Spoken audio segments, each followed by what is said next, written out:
गायत्री सुधा channel में पुनः आपका स्वागत है। जय श्री कृष्णा। श्रीमद् भगवद गीता 11वां अध्याय, जिसका नाम है विश्व रूप दर्शन योग। इस अध्याय में श्री कृष्ण भगवान ने अपने विराट रूप के, अपने विश्व रूप के दर्शन करवाए हैं। अर्जुन द्वारा भगवान की स्तुति की गई है और भयभीत होकर चतुर्भुज रूप का दर्शन कराने के लिए प्रार्थना की गई है। और श्री कृष्ण भगवान ने अपने चतुर्भुज रूप और सौम्य रूप को दिखाया है। वीडियो प्रारंभ करें उससे पहले आप चैनल को सब्सक्राइब कर लें ताकि इस तरह की जानकारी आपको मिलती रहे। हमेशा की तरह मैं अपने व्यूवर्स से निवेदन करना चाहूँगी कि आप गीता के अध्याय बार बार सुनें, बार बार पढ़ें। जितनी बार सुनेंगे उतनी बार श्री कृष्ण भगवान की कृपा से अंतःकरण में सत्य ज्ञान का प्रकाश बढ़ता चला जाएगा। परमात्मा के साथ प्रीति बढ़ती चली जाएगी। प्रारंभ करते हैं 11वां अध्याय विश्व रूप दर्शन योग। अर्जुन बोले, मुझ पर अनुग्रह करने के लिए आपने जो परम गोपनीय अध्यात्म विषयक वचन अर्थात उपदेश कहा, उससे मेरा यह अज्ञान नष्ट हो गया है। क्योंकि हे कमल नेत्र, मैंने आपसे भूतों की उत्पत्ति और प्रलय विस्तार पूर्वक सुने हैं तथा आपकी अविनाशी महिमा भी सुनी है। हे परमेश्वर, आप अपने को जैसा कहते हैं यह ठीक ऐसा ही है, परंतु हे पुरुषोत्तम, आपके ज्ञान, ऐश्वर्य, शक्ति, बल, वीर्य और तेज से युक्त ऐश्वर्य रूप को मैं प्रत्यक्ष देखना चाहता हूँ। हे प्रभु, यदि मेरे द्वारा आपका वह रूप देखा जाना शक्य है, ऐसा आप मानते हैं, तो हे योगेश्वर, उस अविनाशी स्वरूप का मुझे दर्शन कराइए। श्री भगवान बोले, हे पार्थ, अब तू मेरे सैकड़ों हजारों नाना प्रकार के और नाना वर्ण तथा नाना आकृति वाले अलौकिक रूपों को देख। हे भारतवंशी अर्जुन, तू मुझ में आदित्यों को अर्थात अदिति के 12 पुत्रों को, 8 वसुओं को, 11 रुद्रों को, 2 अश्विनी कुमारों को और 49 मरुदगणों को देख तथा और भी बहुत से पहले ना देखे हुए आश्चर्यमय रूपों को देख। हे अर्जुन, अब इस मेरे शरीर में एक जगह स्थित चराचर सहित संपूर्ण जगत को देख तथा और भी जो कुछ देखना चाहते हो सो देख, परंतु मुझको तू इन अपने प्राकृत नेत्रों द्वारा देखने में निस्संदेह समर्थ नहीं है। इसी से मैं तुझे दिव्य अर्थात अलौकिक चक्षु देता हूँ। इससे तू मेरी ईश्वरीय योग शक्ति को देख। संजय बोले, हे राजन, महायोगेश्वर और सब पापों के नाश करने वाले भगवान ने इस प्रकार कहकर उसके पश्चात अर्जुन को परम ऐश्वर्य युक्त दिव्य स्वरूप दिखलाया।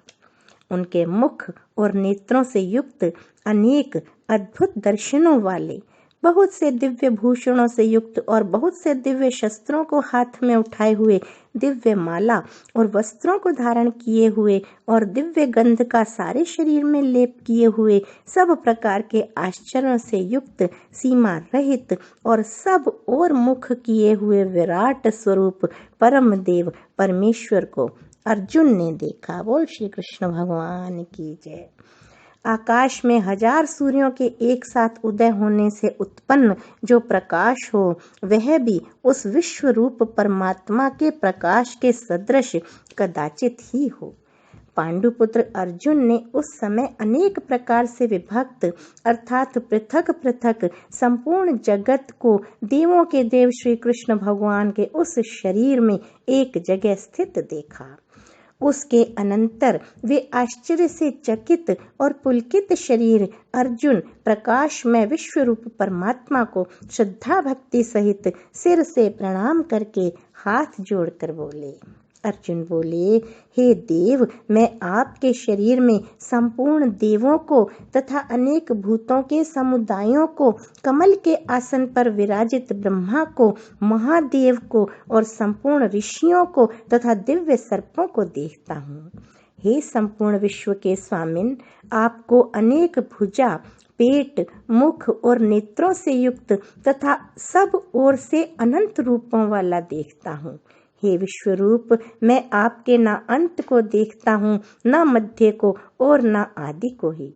आपको मैं मुकुट युक्त, गदा युक्त और चक्र युक्त तथा सब ओर से प्रकाशमान तेज के पुंज, प्रज्वलित अग्नि और सूर्य के सदृश ज्योति युक्त, कठिनता से देखे जाने योग्य और सब ओर से अप्रमेय स्वरूप देखता हूँ। आप ही जानने योग्य परम अक्षर अर्थात परम ब्रह्म परमात्मा है। आप ही इस जगत के परम आश्रय हैं। आप ही अनादि धर्म के रक्षक हैं और आप ही अविनाशी सनातन पुरुष हैं, ऐसा मेरा मत है। आपको आदि, अंत और मध्य से रहित, अनंत सामर्थ्य से युक्त, अनंत भुजा वाले, चंद्र सूर्य रूप नेत्रों वाले, प्रज्वलित अग्नि रूप मुख वाले और अपने तेज से इस जगत को संतप्त करते हुए देखता हूँ। हे महात्मन, यह स्वर्ग और पृथ्वी के बीच का संपूर्ण आकाश तथा सब दिशाएं एक आपसे ही परिपूर्ण है तथा आपके इस अलौकिक और भयंकर रूप को देखकर तीनों लोक अति व्यथा को प्राप्त हो रहे हैं। वे ही देवताओं के समूह आप में प्रवेश करते हैं और कुछ भयभीत होकर हाथ जोड़े आपके नाम और गुणों का उच्चारण करते हैं तथा महर्षि और सिद्धों के समुदाय कल्याण हो ऐसा कहकर उत्तम उत्तम स्रोतों द्वारा आपकी स्तुति करते हैं। जो 11 रुद्र और 12 आदित्य तथा 8 वसु, साध्यगण, विश्वदेव, अश्विनी कुमार तथा मरुदगण और पितरों का समुदाय तथा गंधर्व, यक्ष, राक्षस और सिद्धों के समुदाय हैं, वे सब ही विस्मित होकर आपको देखते हैं। हे महाबाहो, आपके बहुत मुख और नेत्रों वाले, बहुत हाथ, जंघा और पैरों वाले, बहुत उदरों वाले और बहुत सी दाढ़ों के कारण अत्यंत विकराल महान रूप को देखकर सब लोग व्याकुल हो रहे हैं तथा मैं भी व्याकुल हो रहा हूँ, क्योंकि हे विष्णु, आकाश को स्पर्श करने वाले देदीप्यमान, अनेक वर्णों से युक्त तथा फैलाए हुए मुख और प्रकाशमान विशाल नेत्रों से युक्त आपको देखकर भयभीत अंतःकरण वाला मैं धीरज और शांति नहीं पाता हूँ। दाढ़ों के कारण विकराल और प्रलय काल की अग्नि के समान प्रज्वलित आपके मुखों को देखकर मैं दिशाओं को नहीं जानता हूँ और सुख भी नहीं पाता हूँ। इसलिए हे देवेश, हे जगन निवास, आप प्रसन्न हो। वे सभी धृतराष्ट्र के पुत्र राजाओं के समुदाय सहित आप में प्रवेश कर रहे हैं और भीष्म पितामह, द्रोणाचार्य तथा वह कर्ण और हमारे पक्ष के भी प्रधान योद्धाओं के सहित सब के सब आपके दाढ़ों के कारण विकराल भयानक मुखों में बड़े वेग से दौड़ते हुए प्रवेश कर रहे हैं और कई एक चूर्ण हुए सिरों सहित आपके दांतों के बीच में लगे हुए दिख रहे हैं। जैसे नदियों के बहुत से जल के प्रवाह स्वाभाविक ही समुद्र के सम्मुख दौड़ते हैं अर्थात समुद्र में प्रवेश करते हैं, वैसे ही वे नरलोक के वीर भी आपके प्रज्वलित मुखों में प्रवेश कर रहे हैं। जैसे पतंगा मोहवश नष्ट होने के लिए प्रज्वलित अग्नि में अति वेग से दौड़ते हुए प्रवेश करता है, वैसे ही ये सब लोग भी अपने नाश के लिए आपके मुखों में अति वेग से दौड़ते हुए प्रवेश कर रहे हैं। आप उन संपूर्ण लोकों को प्रज्वलित मुखों द्वारा ग्रास करते हुए सब ओर से बार बार चाट रहे हैं। हे विष्णु, आपका उग्र प्रकाश संपूर्ण जगत को तेज के द्वारा परिपूर्ण करके तपा रहा है। मुझे बतलाइए कि आप उग्र रूप वाले कौन हैं? हे देवों में श्रेष्ठ, आपको नमस्कार हो, नमस्कार हो, आप प्रसन्न होइए। आदि पुरुष, आपको मैं विशेष रूप से जानना चाहता हूँ क्योंकि मैं आपकी प्रवृत्ति को नहीं जानता। श्री भगवान बोले, मैं लोकों का नाश करने वाला बढ़ा हुआ महाकाल हूँ। इस समय इन लोकों को नष्ट करने के लिए प्रवृत्त हुआ हूँ। इसलिए जो प्रतिपक्षियों की सेना में स्थित योद्धा लोग हैं, वे सब तेरे बिना भी नहीं रहेंगे, अर्थात तेरे युद्ध ना करने पर भी इन सब का नाश हो जाएगा। अतएव तू उठ, यश प्राप्त कर और शत्रुओं को जीत कर धन धान्य से संपन्न राज्य को भोग।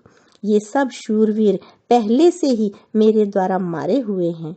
हे सब विसाचिन, तू तो केवल निमित्त मात्र बन जा। द्रोणाचार्य और भीष्म पितामह तथा जयद्रथ और कर्ण तथा और भी बहुत से मेरे द्वारा मारे हुए शूरवीर योद्धाओं को तू मार। भय मत कर, निस्संदेह तू युद्ध में वैरियों को जीतेगा, इसलिए युद्ध कर। संजय बोले। केशव भगवान के इस वचन को सुनकर मुकुटधारी अर्जुन हाथ जोड़कर कांपता हुआ नमस्कार करके फिर भी अत्यंत भयभीत होकर प्रणाम करके भगवान श्री कृष्ण के प्रति गदगद वाणी से बोले। अर्जुन बोले, हे अंतर्यामिन, यह योग्य ही है कि आपके नाम, गुण और प्रभाव के कीर्तन से जगत अति हर्षित हो रहा है और अनुराग को भी प्राप्त हो रहा है तथा भयभीत राक्षस लोग दिशाओं में भाग रहे हैं और सब सिद्धगणों के समुदाय नमस्कार कर रहे हैं। हे महात्मन, ब्रह्मा के भी आदिकर्ता और सबसे बड़े आपके लिए वे कैसे नमस्कार ना करें, क्योंकि हे अनंत, हे देवेश, हे जगन निवास, जो सत्य असत और उनसे परे अक्षर अर्थात सच्चिदानंद घन ब्रह्मा है, वह आप ही हैं। आप आदिदेव और सनातन पुरुष हैं। आप इस जगत के परम आश्रय और जानने वाले तथा जानने योग्य और परम धाम हैं। हे अनंत रूप, आपसे यह सब जगत व्याप्त अर्थात परिपूर्ण है। आप वायु, यमराज, अग्नि, वरुण, चंद्रमा, प्रजा के स्वामी ब्रह्मा और ब्रह्मा के भी पिता है। आपके लिए हजारों बार नमस्कार हो, नमस्कार हो। आपके लिए फिर भी बार बार नमस्कार, नमस्कार। हे अनंत सामर्थ्य वाले, आपके लिए आगे से और पीछे से भी नमस्कार। हे सर्वात्मन, आपके लिए सब ओर से ही नमस्कार हो, क्योंकि अनंत पराक्रमशाली आप समस्त संसार को व्याप्त किए हुए हैं। इससे आप ही सर्वरूप हैं। आपके इस प्रभाव को ना जानते हुए आप मेरे सखा हैं, ऐसा मानकर प्रेम से अथवा प्रमाद से भी मैंने हे कृष्ण, हे यादव, हे सखे, इस प्रकार जो कुछ बिना सोचे समझे हठात कहा है। और हे अच्युत, आप जो मेरे द्वारा विनोद के लिए विहार, शय्या, आसन और भोजन आदि में अकेले अथवा उन सखाओं के सामने भी अपमानित किए गए हैं, वह सब अपराध अप्रमेय स्वरूप अर्थात अचिंत्य प्रभाव वाले आपसे मैं क्षमा करवाता हूँ। आप इस चराचर जगत के पिता और सबसे बड़े गुरु एवं अति पूजनीय हैं। हे अनुपम प्रभाव वाले, तीनों लोकों में आपके समान भी दूसरा कोई नहीं है, फिर अधिक तो कैसे हो सकता है। अतएव हे प्रभु, मैं शरीर को भली भांति चरणों में निवेदित कर प्रणाम करके स्तुति करने योग्य आप ईश्वर को प्रसन्न होने के लिए प्रार्थना करता हूँ। हे देव, पिता जैसे पुत्र के, सखा जैसे सखा के और पति जैसे प्रियतमा पत्नी के अपराध सहन करते हैं, वैसे ही आप भी मेरे अपराध को सहन करने योग्य हैं। मैं पहले ना देखे हुए आपके इस आश्चर्यमय रूप को देखकर हर्षित हो रहा हूँ और मेरा मन भय से अति व्याकुल भी हो रहा है। इसलिए आप उस अपने चतुर्भुज विष्णु रूप को ही मुझे दिखलाइए। हे देवेश, हे जगन निवास, प्रसन्न होइए। मैं वैसे ही आपको मुकुट धारण किए हुए तथा गदा और चक्र हाथ में लिए हुए देखना चाहता हूँ। इसलिए हे विश्व स्वरूप, हे सहस्त्र बाहो, आप उसी चतुर्भुज रूप से प्रकट होइए। श्री भगवान बोले, हे अर्जुन, अनुग्रह पूर्वक मैंने अपनी योग शक्ति के प्रभाव से यह मेरा परम तेजोमय, सबका आदि और सीमा रहित विराट रूप तुझको दिखलाया है, जिसे तेरे अतिरिक्त दूसरे किसी ने पहले नहीं देखा था।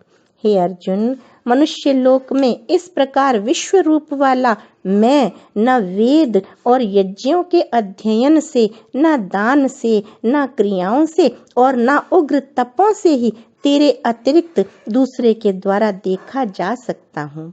मेरे इस प्रकार के इस विकराल रूप को देखकर तुझको व्याकुलता नहीं होनी चाहिए और मूढ़ भाव भी नहीं होना चाहिए।